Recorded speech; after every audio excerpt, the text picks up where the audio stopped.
Pile Poule.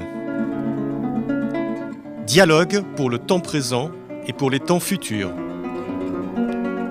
Une émission de Marc Wielinski, tous les dimanches de 13h à 14h sur RCJ. Où va notre monde? Comment mieux le comprendre? Que puis-je faire pour l'améliorer? Que m'est-il permis d'espérer? Une émission proposée avec la Fondation du judaïsme français. 01 53 59 47 47. Aujourd'hui, le désir, une philosophie, avec Frédéric Lenoir.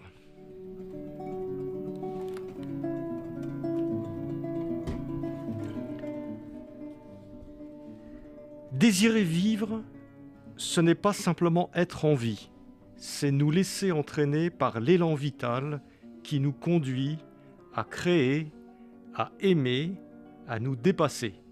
C'est cultiver la puissance du désir qui est le moteur de nos existences. Frédéric Lenoir, bonjour. Bonjour. Alors Frédéric, pour ceux qui ne vous connaîtraient pas, les quelques-uns, il y en a peut-être, vous êtes philosophe, vous êtes sociologue, écrivain, conférencier, auteur de très nombreux livres, dont beaucoup ont trait à la philosophie et à la spiritualité. Pour citer vos dernières œuvres, vous avez fait pour Arte un documentaire, Les chemins du sacré, en 2020. Et en 2020 aussi, un livre juste après la fin du monde. Un livre de dialogue avec Nicolas Hulot sur l'écologie, oui. Et dialogue avec Nicolas Hulot sur l'écologie. Et juste avant le livre dont nous allons parler aujourd'hui, un livre sur Jung, un voyage vers soi, en 2021.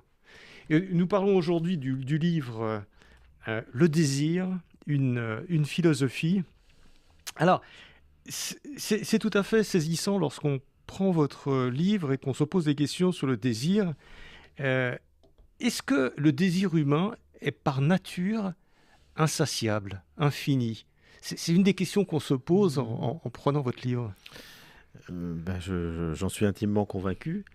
C'est effectivement peut-être d'ailleurs, selon les mots de Baruch Spinoza, le désir c'est l'essence de l'homme. C'est-à-dire c'est peut-être ce qu'il caractérise en propre par rapport aux autres animaux qui ont des désirs finis lorsque voilà, ils ont un territoire qui leur suffit, ils n'ont pas besoin de conquérir le monde entier. Alors que le désir de pouvoir chez l'être humain est infini.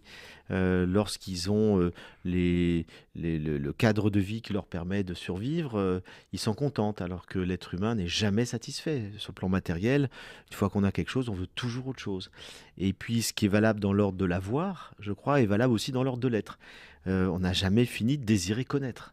C'est pour ça qu'on explore les galaxies, qu'on est des curieux, insatiables dans notre curiosité, dans notre désir de connaissance. Je pense qu'on est insatiable aussi dans notre désir d'aimer.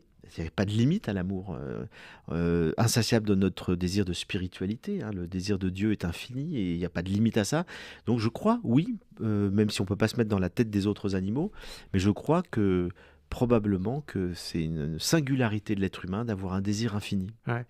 C'est une espèce de trop plein de désirs, quoi, comme si il y avait une espèce de maladie, quelque chose. C'est une soif insatiable. C'est une soif insatiable. C'est une soif insatiable. Mais quand c'est dans le domaine de l'avoir, ça pose beaucoup de problèmes. Ouais. Parce que c'est le toujours plus. Et le toujours plus, c'est la destruction de la planète. C'est-à-dire qu'on vit dans un monde limité, avec des ressources limitées. Et on ne peut pas, effectivement, indéfiniment, on le voit aujourd'hui avec une grande violence, continuer de détruire les écosystèmes, piller la planète, etc. Les conséquences sont désastreuses pour les autres vivants et pour nous-mêmes à terme. Alors que dans le domaine de l'être, ça pose aucun problème. Ce caractère insatiable, on se dit c'est formidable, un savant qui veut toujours connaître, ça gêne personne, ça n'a aucune conséquence négative. Quelqu'un qui aime toujours plus, qu'on est dans l'amour inconditionnel, spirituel, le partage, c'est formidable, on se dit mais quelle belle personne. Et donc finalement, je pense que ça pose des problèmes que dans le domaine de l'avoir. Ouais. Alors, le problème, c'est que si on suit Platon, et je crois qu'il a tout à fait raison, c'est que beaucoup d'êtres humains ne savent pas qu'ils portent en eux ce désir d'absolu infini, et du coup ils vont le transposer sur les choses terrestres. Et c'est parce qu'on a oublié qu'on était relié au divin, à des choses célestes qui nous attirent, que nous allons entièrement mettre notre désir sur des choses terrestres. Et en fait, c'est une sorte d'exil, si vous voulez, de l'âme qui, au fond, a oublié son origine divine, mais elle est mue par ce désir d'infini, parce qu'au fond, elle vient d'un être infini, et du coup, elle le transpose, ce désir d'infini, sur des choses terrestres. C'est pour ça qu'il y a une étymologie du désir qui va dans ce sens-là, desiderare. Ça peut, c'est lié aux étoiles, aux constellations d'étoiles, l'étymologie, et ça veut dire on a perdu le lien aux étoiles. On ne regarde plus le ciel. Le marin qui ne regarde plus le ciel, au fond, il est pris dans le désir. Alors, il est égaré, on va dire, en mer, et l'homme qui ne regarde plus le ciel, il est pris dans le désir des choses terrestres. Et donc, il faut retrouver le lien au ciel, aux étoiles, pour pouvoir bien orienter son désir. Ça, c'est une première étymologie. Puis il y a une deuxième étymologie qui va dans un autre sens. On pourrait comprendre le désir, desiderare, comme sortir de la sidération. La sidératio, c'est ce qui nous fige, c'est ce qui nous empêche d'avancer. Et le désir, c'est ce qui nous remet en mouvement. Et c'est donc sortir de la sidération parce qu'on désire et qu'on se met en mouvement. Et les deux sont vrais. C'est-à-dire que je crois que Platon a raison. Il y a un désir insatiable qui vient peut-être de notre origine, entre guillemets, divine. Et puis Spinoza, qui nous parle beaucoup plus du désir comme élan vital, ou Bergson, ou Nietzsche, de ce désir, cette puissance de vital, cet élan créateur qui fait qu'on est pleinement vivant lorsqu'on est dans le désir.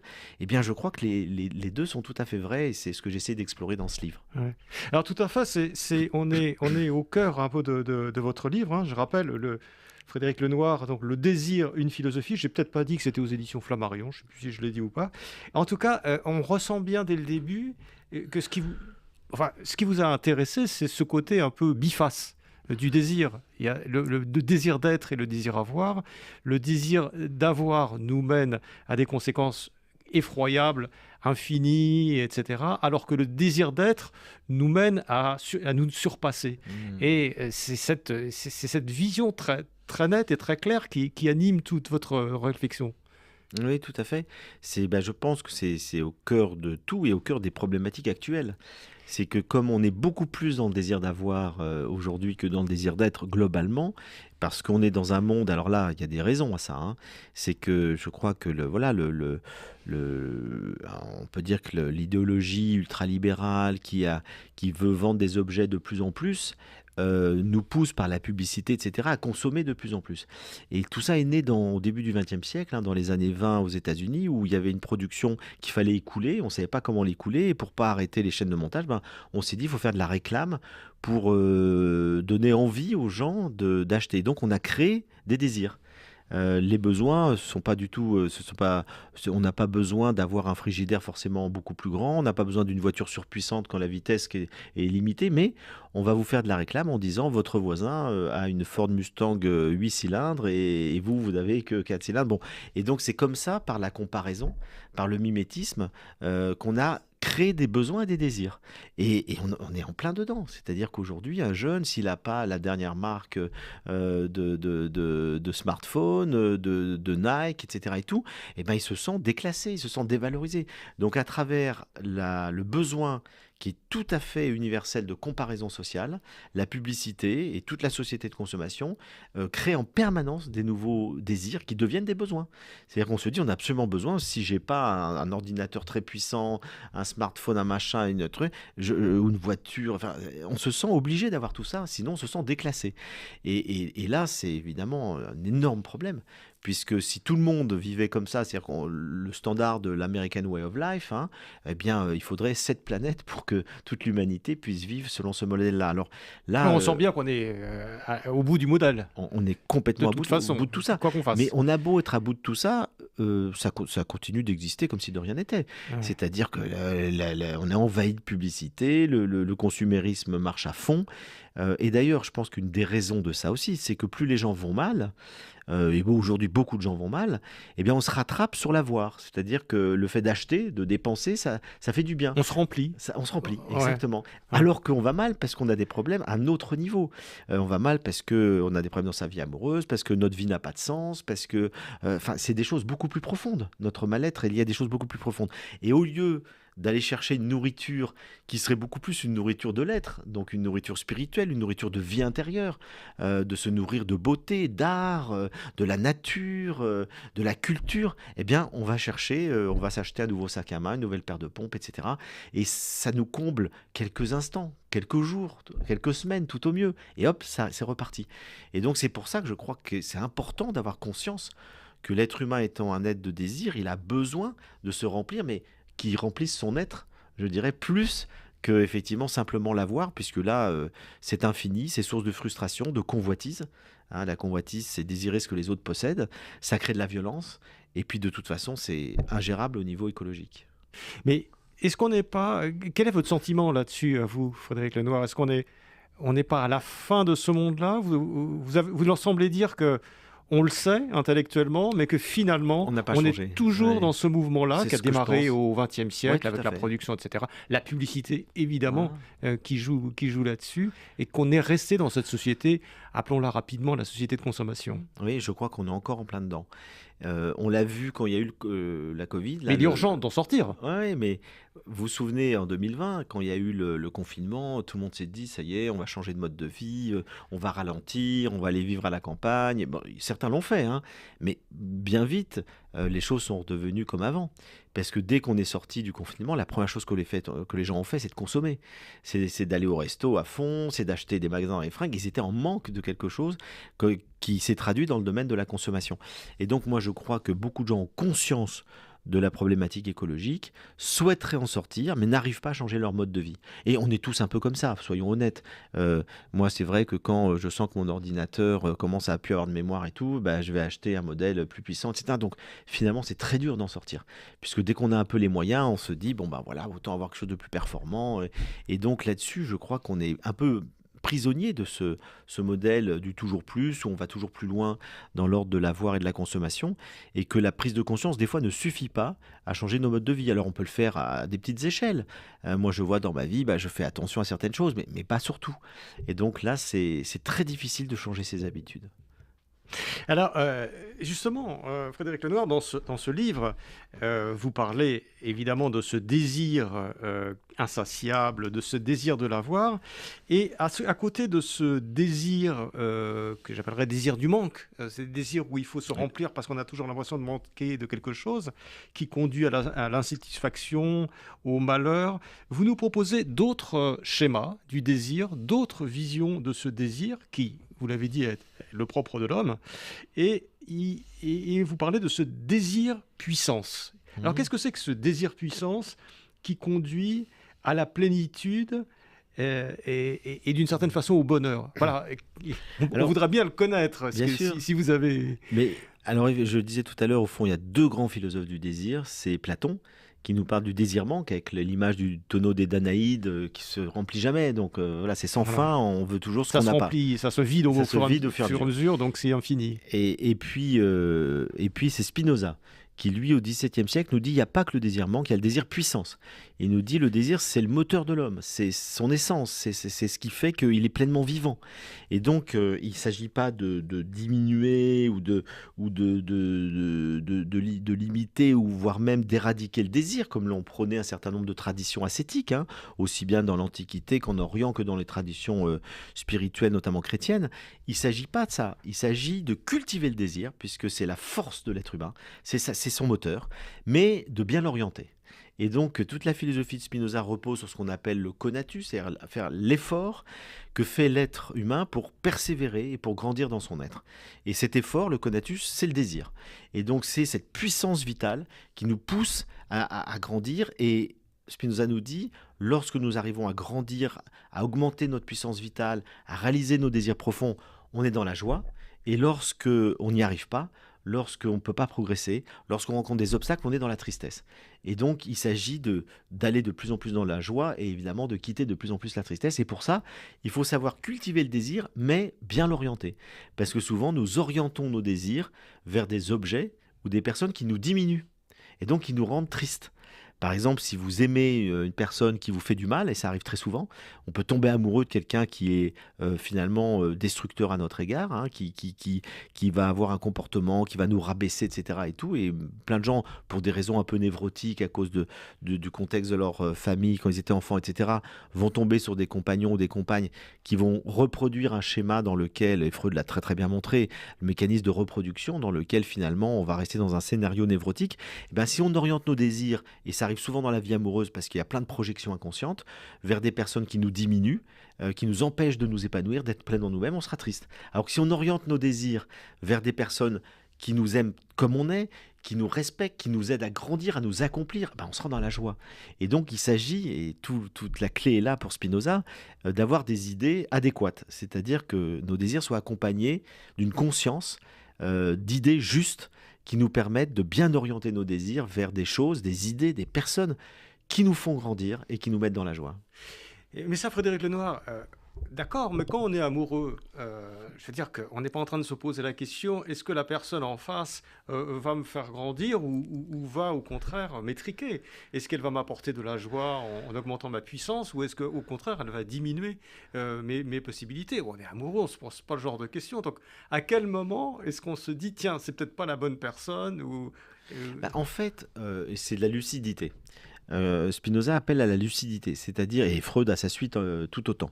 Il s'agit effectivement de savoir qu'on est mu par notre inconscient.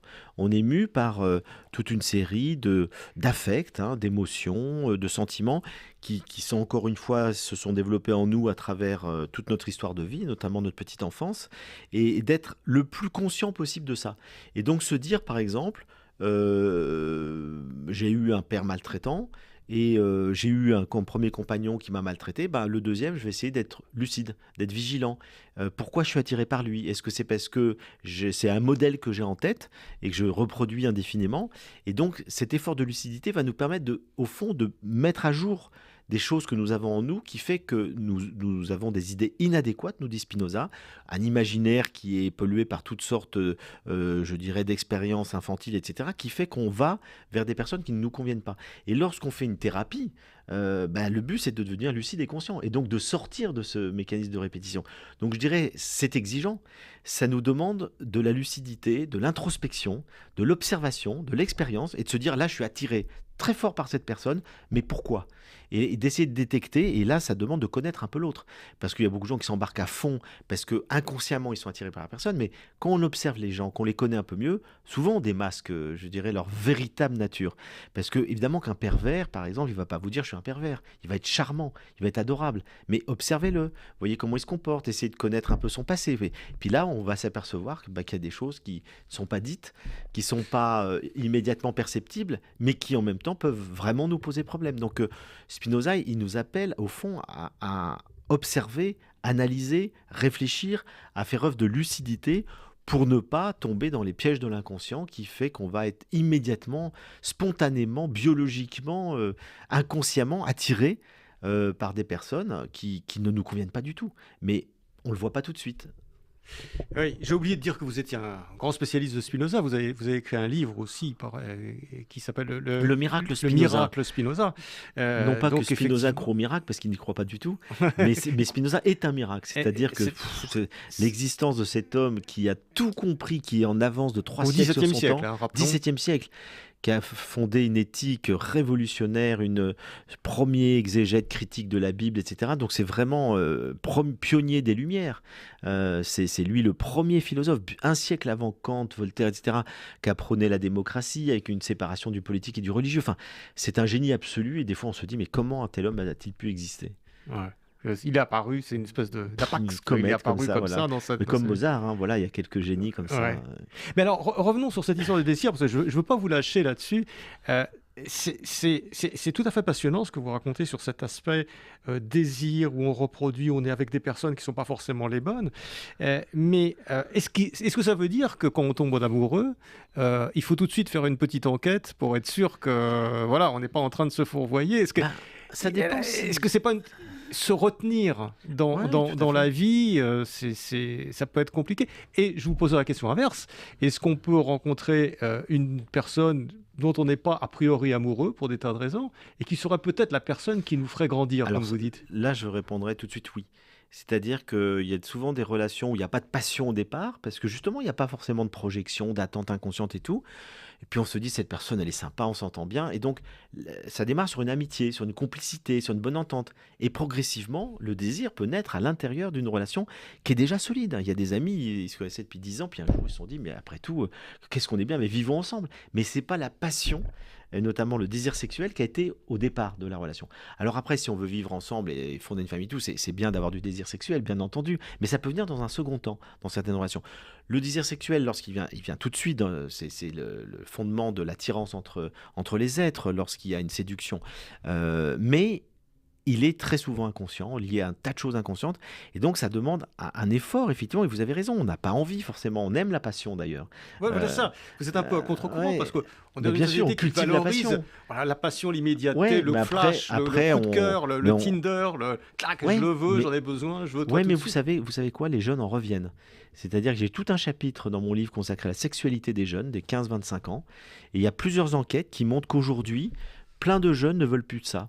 Ils sont nés avec ces applications, hein, et, ils sont nés avec le porno, ils sont nés avec c'est-à-dire l'accessibilité immédiate à la sexualité, et ben ça les a dégoûtés de la sexualité. Et les Moi, enquêtes j'ai vu montrent. ça aussi. Ouais, Effectivement, il y a c'est impressionnant parce que au fond, et les femmes ont peur de la alors sexualité. les femmes ont peur, elles ont peur des demandes des hommes qui sont très fortes, immédiates, rapides, on se connaît à peine et on doit faire toutes les positions du Kama Sutra. Et puis elles ont peur de pas jouir, elles ont peur de pas avoir d'orgasme et d'être du coup critiquées. Et puis les hommes, ils ont peur de pas assurer et de pas être aussi bon que l'acteur porno qui peut tenir 3/4 d'heure dans toutes les positions. Et il se dit mais moi j'y arrive pas. Donc du coup il y a une espèce de pression qui est liée encore une fois au porno. Et puis qui est lié à ces rencontres immédiates, faciles, dans lesquelles on fait l'amour sans se connaître. Et moi, je suis très intéressé de voir non seulement que la moitié des jeunes, de 50% des 15-25 ans, n'ont pas eu de rapport sexuel sur l'année écoulée. Ça veut dire qu'ils préfèrent être seuls plutôt que de Mais vivre c'est des peut-être un mauvaises bon réflexe expériences. finalement. Mais c'est un bon réflexe. Et puis, quand on les écoute dans des enquêtes qualitatives, eh ben, ils vous disent moi, j'ai envie de connaître la personne, j'ai pas envie de coucher avec elle comme ça, et puis de changer tout le temps. Ça me dégoûte, j'ai plus de plaisir, j'ai plus de désir. Du coup, on pourrait dire que la facilité comme ça de la rencontre, qui est de la consommation, quand vous vous rencontrez sur Tinder, des trucs comme ça, c'est de la consommation. Les gens, ils multiplient les partenaires. Bah, ça peut dégoûter tout un certain nombre de personnes, notamment des jeunes. Ça peut les dégoûter finalement de la relation. Et au contraire, ils disent bah, moi, j'ai envie maintenant, la prochaine fois, de rencontrer quelqu'un, de prendre le temps, de le connaître, de discuter, de faire sa connaissance tout simplement, avant d'aller plus loin, et puis d'y aller doucement, et puis sans pression. Et puis voilà. Donc je crois qu'effectivement, il y a une vraie évolution dans laquelle il y a tout un certain nombre de gens qui ont envie de vivre la sexualité autrement, et pas simplement dans la passion ou dans la pulsion. Et là, on redécouvre des vertus anciennes de l'amour, hein, qui étaient avant, quand la sexualité, elle était dure à vivre, même à la limite, on était dans l'autre extrême. C'était extrêmement compliqué, donc on fantasmait complètement. Et Freud nous a très bien montré que plus l'interdit est présent, plus le désir est fort. Et donc, quand vous ne pouvez pas avoir accès, même de mon temps, moi je me souviens, au lycée, c'était hyper compliqué de pouvoir avoir accès, quand vous êtes adolescent, à une jeune fille, d'essayer de la séduire, etc. et tout. Et bien à ce moment-là, on la désirait, on imaginait, et puis c'est à la fin de l'année scolaire, peut-être qu'on osait lui dire je suis amoureux de toi, est-ce que tu veux sortir avec moi? Bon, mais là, il y avait eu toute une série d'émotions, de sentiments qui avaient pu se développer avant qu'on passe à l'acte.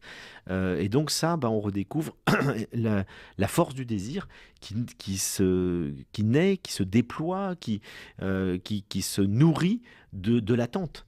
De l'attente, de l'imagination, du fantasme, de l'interdit, voilà, de tout ce que la psychanalyse a parfaitement bien montré. Et pour moi, c'est plutôt bien de revenir à des choses un peu comme ça. Et puis, l'autre chose, c'est que par rapport à ce que nous dit Spinoza, je voudrais juste donner une définition parce que ça va bien expliquer l'amour-passion.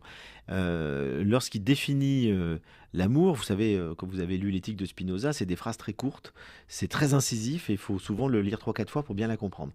Et voilà la définition de l'amour de Spinoza. Il nous dit l'amour, c'est une joie liée à l'idée d'une cause extérieure. Bon, c'est pas très romantique comme définition, mais c'est très profond. Ça veut dire que l'amour, c'est une joie. Lorsqu'on est amoureux, on est dans la joie. Mais cette joie, elle est liée à la cause extérieure, c'est la personne, mais c'est pas lié à la personne directement, c'est lié à l'idée qu'on en a. L'amour est une joie liée à l'idée d'une cause extérieure. Et donc, l'idée précède la rencontre. C'est-à-dire que nous avons l'idée, c'est-à-dire une représentation, une image, une perception de l'autre, mais elle peut être vraie ou fausse. Et donc, Spinoza nous dit, si l'idée que nous avons de l'autre est vraie, c'est une joie active, c'est quelque chose qui va durer, qui va nous nourrir durablement, profondément. Mais si l'idée que nous avons de l'autre est inadéquate et fausse, c'est une joie passive. Et il nous dit ça ne durera pas, et l'amour va se transformer en haine, bien souvent. C'est-à-dire que finalement, on va en vouloir à l'autre de ne pas être ce qu'on pensait qu'il était. Et je vais vous raconter une petite anecdote, mais qui en dit long. J'ai un jour une amie qui me dit « Ah Frédéric, j'ai rencontré le prince charmant ». Donc elle avait plus de 40 ans, pas mal d'histoires et tout. Puis d'un coup, elle me dit « J'ai rencontré le prince charmant ». Et moi, je me méfie de ce genre de phrase. J'entends Spinoza me souffler à l'oreille, joie passive, illusion. Et elle me dit, mais il est formidable, il a tout, il est beau, il est riche, il est intelligent, il est sympa, il fait du yoga, il est vraiment formidable. Et bon, j'étais un peu dubitatif. Et puis ça dure plusieurs mois. Puis je crois qu'au bout de plus d'un an, un jour, je me suis dit, bah, leur histoire marche bien, tant mieux, c'est extraordinaire. Puis un jour, elle me téléphone, elle me dit directement, le salaud. Je dis, mais comment ça, le salaud? Ben Jean-Marc. Je dis, mais pourquoi? Il est marié. Et je lui dis, mais tu t'en es rendu compte au bout d'un an? Et en fait, elle voulait tellement pas que le prince amant soit marié. C'est le déni total. Et elle s'en est aperçue. Lui, il lui a jamais dit. Et quand elle lui a dit, mais pourquoi tu me l'as pas dit? Il lui a dit, tu m'as jamais posé la question. Ça, c'est la mauvaise foi des hommes. Oui, ça, c'est la mauvaise Entre foi, le déni de la femme et la mauvaise foi des hommes, ben, ça les arrangeait tous les deux de ne pas aborder le sujet. Ouais. Et finalement, évidemment qu'il l'a manipulée, mais elle voulait aussi se laisser manipuler d'une certaine manière. Ouais. Parce qu'elle aurait pu très vite se rendre compte qu'il n'était jamais disponible, qu'il soi-disant, il allait jouer au poker des nuits entières avec ses amis, qu'il voyageait tout le temps à l'autre bout du monde, que bah, à un moment donné, on se pose des questions. Et puis elle lui a pas posé la question, c'est vrai. Ouais. Et donc finalement, voilà ce que c'est que... C'est tellement de la volonté que ça la volonté fonctionne. que ça marche, Ouais. voilà. Et Ouais. là, c'est l'illusion. C'est-à-dire qu'on s'illusionne parce qu'on a envie que ça marche, etc. Et on projette sur l'autre tout ce qu'on espère, tout ce qu'on attend. Le prince charmant ne peut pas être marié, par définition. Sinon, c'est plus le prince charmant. C'est Ouais. le bon roi. Voilà, ça n'a plus rien à voir. Ouais. Et donc, voilà ce que c'est que la passion amoureuse. C'est-à-dire qu'on s'illusionne parce qu'on est dans des attentes, dans des besoins, et que donc on espère que l'autre va remplir nos attentes et nos besoins. Et 2 fois sur 3, évidemment, on s'illusionne sur l'autre. D'autant plus que l'autre ne va pas nous aider à voir clair. Quand vous rencontrez quelqu'un pour la première fois, vous n'allez pas dire, tu sais, j'ai des problèmes psychologiques, je ronfle la nuit, je suis un loser, j'ai perdu mon job. Non, vous allez dire, je suis formidable, je suis un winner, j'adore la vie. Enfin, on va montrer tout le côté positif de soi. Et donc, voilà, faut être méfiant. Ça ne veut pas dire qu'il ne faut pas rentrer dans une histoire, mais il faut rentrer les yeux ouverts. C'est pas très facile. Ouais, c'est pas facile. Alors, Frédéric Lenoir, il y a d'autres options par rapport au désir. On a parlé de l'option de Spinoza, qui est très puissante, qui est à la fois aller dans le désir et en même temps jouer sur la rationalité. Il y a les deux. Hein. Il y a la passion et la raison, les deux qui fonctionnent ensemble. Mais vous avez aussi, et vous en parlez dans votre livre, des philosophies ou des sagesses orientales ou bouddhistes, que vous connaissez évidemment très bien aussi, et qui, eux, nous disent le désir est la source de tous nos malheurs. Donc, c'est un syllogisme très simple. Si vous voulez plus de malheur, n'ayez plus de désir. Voilà. Donc, extinction du désir. Qu'est-ce que vous dites par rapport à ça? Ça peut être une option assez forte, finalement. Alors, c'est une option qu'on trouve aussi en Occident, notamment avec le stoïcisme, qui est une grande philosophie. Le stoïcisme, ça a duré 1000 ans. Hein, c'est vraiment la plus grande école de sagesse de l'Antiquité. Et le stoïcisme nous dit, effectivement, si on veut plus souffrir, il faut transformer nos désirs en volonté. Ce qu'on appelle la boulésis en grec, c'est la volonté, mais c'est-à-dire qu'on ne désire que ce qui est possible. Et la volonté, c'est ne désirer volontairement, grâce à un travail aussi de la raison, que ce qui est accessible à nous. Et donc, je ne vais pas désirer des choses impossibles, je ne vais pas désirer des aides qui ne me conviennent pas. Et donc, c'est convertir, grâce au travail de la raison, le désir en volonté. Alors ça, évidemment, si vous arrivez à faire ça, ce qui est très difficile, vous êtes sûr de jamais être déçu, puisque vous allez vouloir que des choses On est sûr raisonnables. de jamais se dépasser non plus. D'une certaine manière, c'est une manière aussi, effectivement. Parce que si on a désiré, on se dit, oh là là, aller c'est sur trop la Lune, c'est pas compliqué. possible. Voilà. Voilà. Tout à fait. Donc c'est une limitation du désir. Moi, personnellement, je ne suis pas là-dedans. C'est-à-dire, je suis beaucoup plus spinoziste, qui nous dit il faut cultiver le désir et puis savoir l'orienter pour qu'il nous rende plutôt heureux que malheureux. Voilà. Mais effectivement, les stoïciens prônent une limitation du désir, voire une abolition du désir pour le convertir en volonté, c'est-à-dire de manière raisonnable. Les bouddhistes, c'est un peu différent. il y a souvent un malentendu, parce qu'on nous dit le bouddhisme prône l'élimination du désir. C'est pas tout à fait ça. Le Bouddha nous dit que la cause de la souffrance, vous connaissez le discours des 4 nobles vérités, hein, la première vérité, c'est que tout est souffrance. La deuxième vérité, c'est que la cause de la souffrance, c'est la soif. Alors on va voir ce que c'est que la soif, c'est une forme de désir, et puis qu'il existe un chemin qui va nous permettre de... La soif, c'est Tanha, c'est Tanha, ça? Ouais. tout à fait. Et donc, la soif, c'est quoi? La soif, c'est le désir-attachement. C'est-à-dire, je désire quelque chose, mais je m'attache à mon désir. C'est-à-dire que je veux absolument que les choses arrivent comme ça, etc. Donc, je désire quelqu'un, mais je veux surtout pas que la personne me quitte.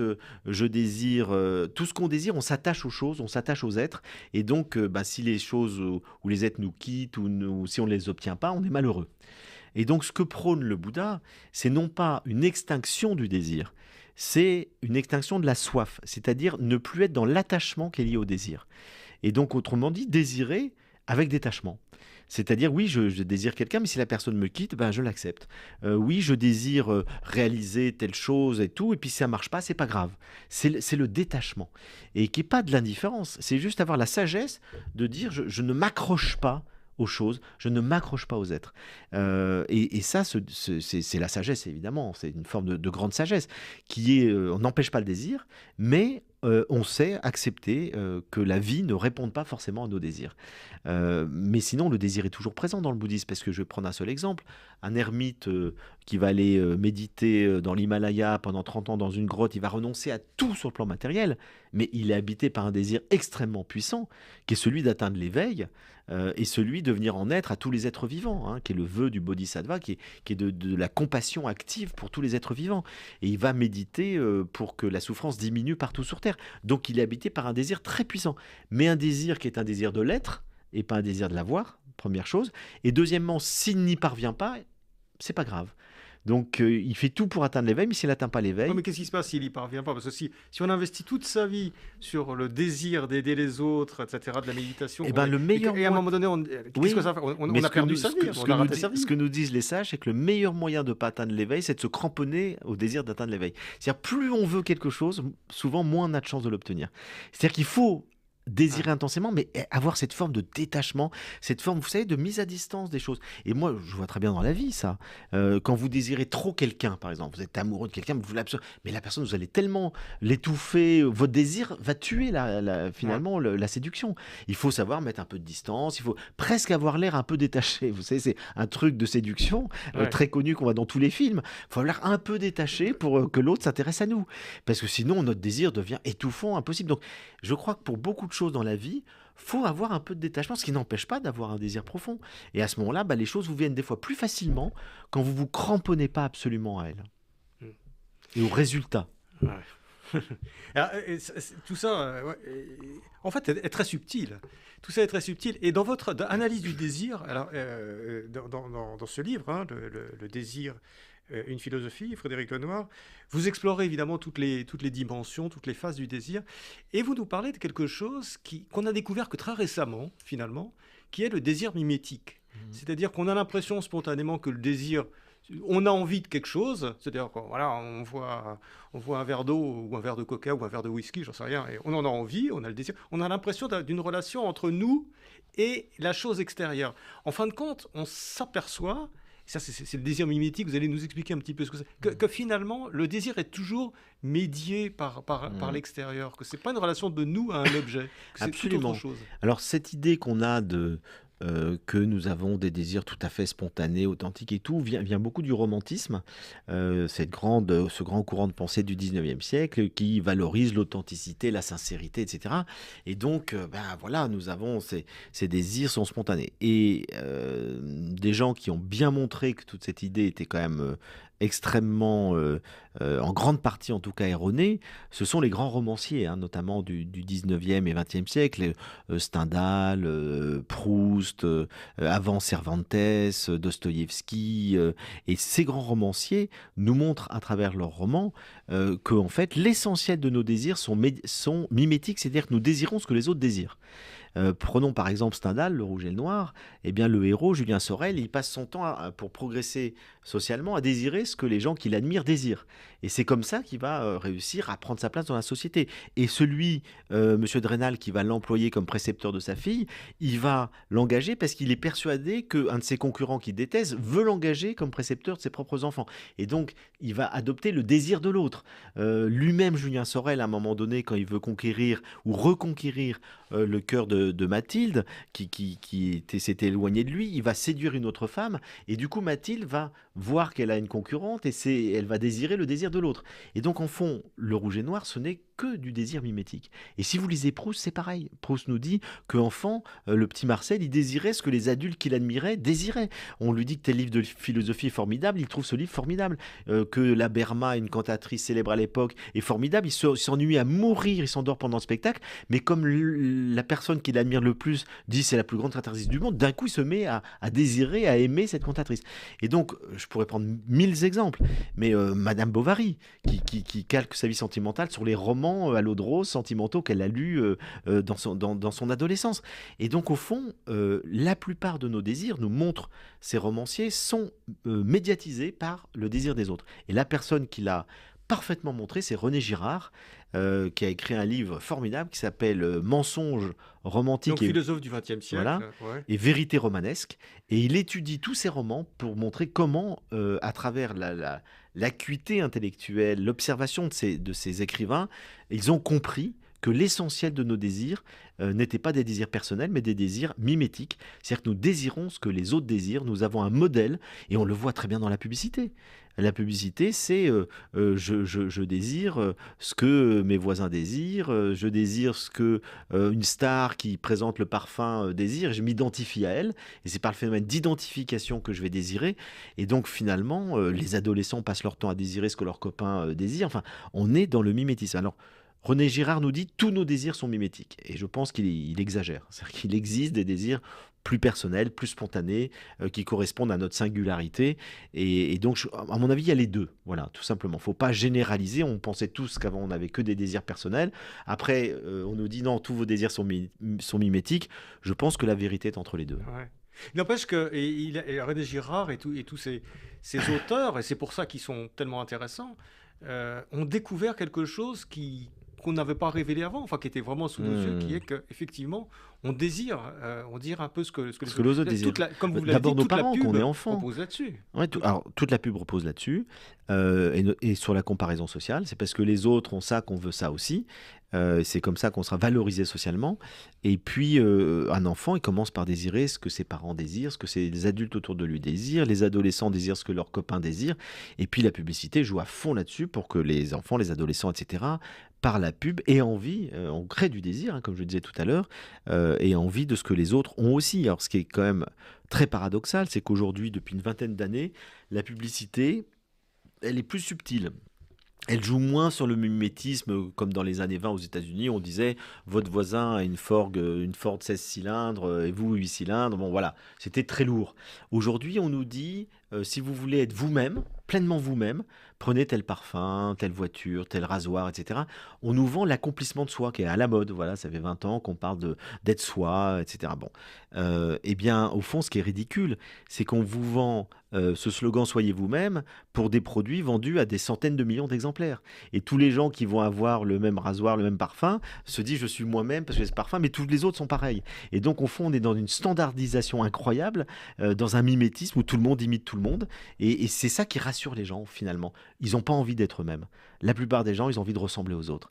Ils ont envie d'être reconnus. Non, ils ont envie de ressembler aux autres en ayant l'impression d'être eux-mêmes. Voilà, exactement. Mais il y a quand même une sacrée illusion. Ouais. Alors, et si on revient à Spinoza, il y a une phrase que vous allez nous expliquer, parce que c'est vrai que c'est d'une grande richesse. Spinoza, qu'est-ce qu'il veut dire lorsqu'il dit « Nous ne désirons pas une chose parce qu'elle est bonne, mais nous la jugeons bonne parce que nous la désirons ». Alors pour moi, c'est peut-être la phrase la plus importante de toute l'histoire de la philosophie. Parce qu'il dit en quelques mots une vérité extrêmement profonde dont nous n'avons pas du tout conscience.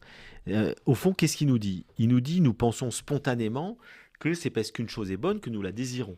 C'est parce que le chocolat est bon que nous désirons le chocolat. C'est parce que Dieu est bon que nous désirons Dieu. C'est parce que une personne est belle que nous le désirons. Et en fait, il nous dit c'est l'inverse. C'est le désir qui crée de la valeur. C'est parce que je désire Dieu que je dis qu'il est bon. C'est parce que je désire le chocolat que je dis qu'il est bon. C'est parce que je désire telle personne que je dis qu'il est bon. Donc, à l'origine de tout, il y a le désir. Le désir, c'est ce qui va créer de la valeur. C'est parce que je désire la justice que je dis que les droits de l'homme sont bons. Mais quelqu'un qui ne désire pas la justice, les droits de l'homme, pour lui, ça n'a aucun intérêt. Pour un dictateur, les droits de l'homme, ce n'est pas bon. Parce qu'il ne désire pas la justice. Et donc, c'est parce que je désire que la vérité que je dis que la philosophie est géniale. Et donc, c'est le désir qui crée de la valeur. Mais quand vous réfléchissez à ça, ça va très très loin. Ça veut dire que toutes nos valeurs sont fondées par nos désirs. Et donc, il s'agit effectivement de mettre de la conscience sur nos désirs pour savoir que à l'origine de tout ce que nous estimons bon, juste, etc. et tout, il y a du désir. C'est pour ça que l'importance de conscientiser ces désirs, de les connaître et puis de les éprouver par la raison est capitale. Parce que sinon, nous, on ne s'en rend absolument pas compte et plein de gens qui ne réfléchissent pas du tout vont se dire, par exemple, je vais voter pour tel démagogue, tout simplement parce qu'il flatte mes désirs. Mais ils ne s'en rendent pas compte.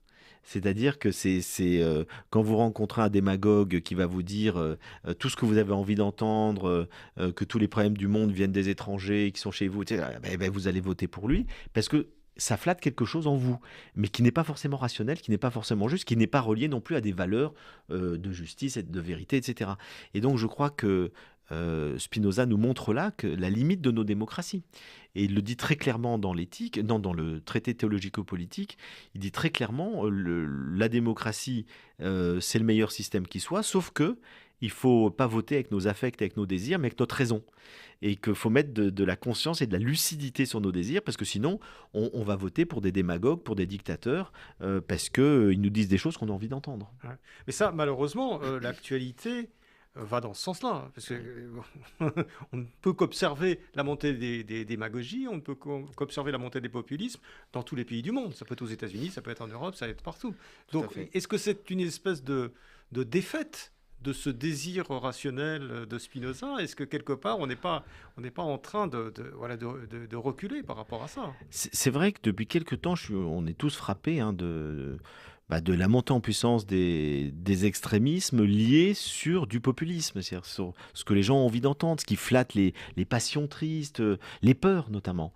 Beaucoup de gens votent parce qu'ils ont peur. Et c'est la peur qui est le moteur de leur vote et pas leur raison, pas leur réflexion ou pas leur valeur.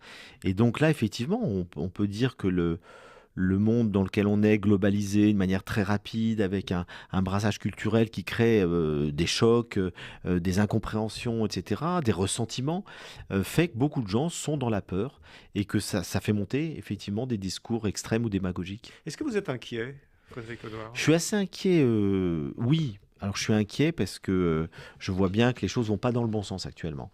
Notamment d'un point de vue politique, pour toutes ces raisons-là, je suis inquiet par le défi écologique, parce que je trouve qu'évidemment, on ne fait pas du tout les efforts qu'il faudrait faire et les conversions de vie qu'il faudrait faire pour être à la hauteur du défi.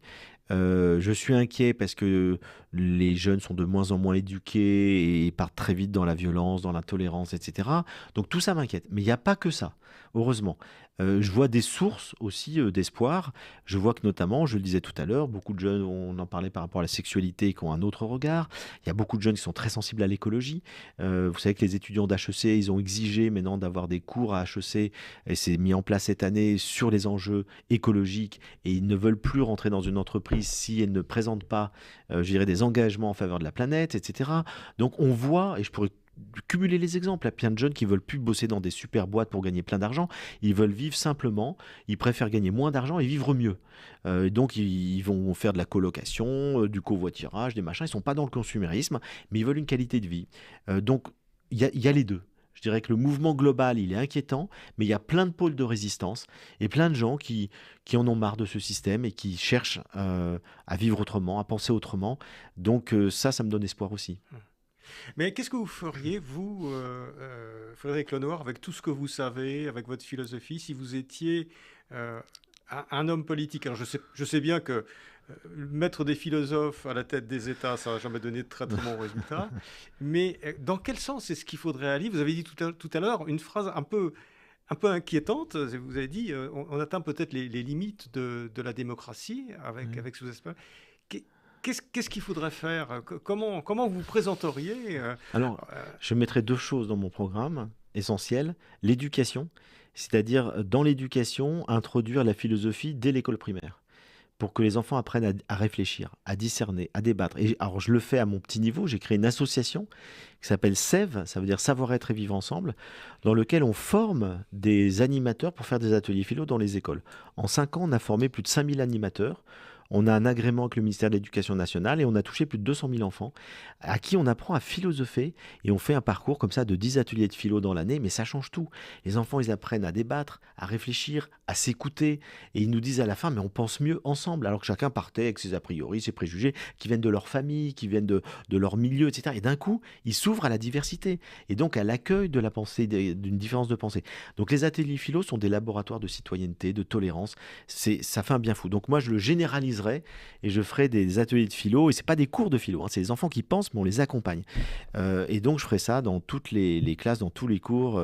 Voilà. Et puis la deuxième chose, c'est que je mettrai des investissements massifs dans tout ce qui est renouvelable, énergie renouvelable, écologie, etc. Quand on voit qu'on nous dit oui, mais ça coûte très cher. Mais attendez, on a mis je ne sais pas combien de milliards pour le Covid en quelques mois.